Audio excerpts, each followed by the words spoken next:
নমস্কার, আলোর দিশা চ্যানেলে আপনাদের প্রত্যেককে স্বাগত। আমি শ্রী অরিজিৎ। আজকে আপনাদের কি নিয়ে বলবো বলুন তো? তুলা রাশির জাতক জাতিকারা এই মে মাসে কি পেতে চলেছেন। কারণ এই সময়টা তুলা রাশি মোটের ওপর দিয়ে খুবই ভালো সময় চলছে। সাংসারিক দিক থেকেও যেমন একটা সুখ স্বাচ্ছন্দ্য পাবেন এবং তার সঙ্গে আর্থিক দিকেও বেশ কিছুটা ভালো থাকবেন আপনারা। এই সময় মোটের ওপর আপনাদের সময়টা ভালো, কিন্তু ভোগাবে আপনাদের শরীরের দিক থেকে কিছুটা সাবধানতা অবলম্বন করবেন।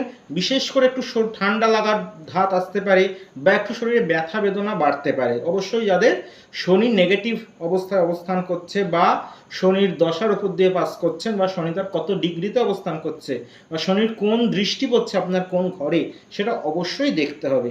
সেক্ষেত্রে আপনাদের মোটের ওপর বলবো রাশির পক্ষে কিন্তু এই সময়টা ভালো, কিন্তু অবশ্যই must be personal horoscope judged. কারণ রাশি যতই সাপোর্ট আপনাকে দিক, আপনার হরোস্কোপ যদি আপনাকে সাপোর্ট না দেয়, আপনি কিন্তু কোনো রকমভাবেই জীবনে উন্নতি পাবেন না। যতই আপনার গোল্ডেন টাইম পাস করুন, যতই আপনাদের দশা ভালো চলুক, অন্তর্দশা ভালো চলুক বা কোনো সঠিক হোরা মেনে আপনারা কাজ করুন, তাই সুতরাং অবশ্যই নিজ হরোস্কোপ চেক করাবেন। নমস্কার, আসছি পরবর্তী ভিডিও নিয়ে।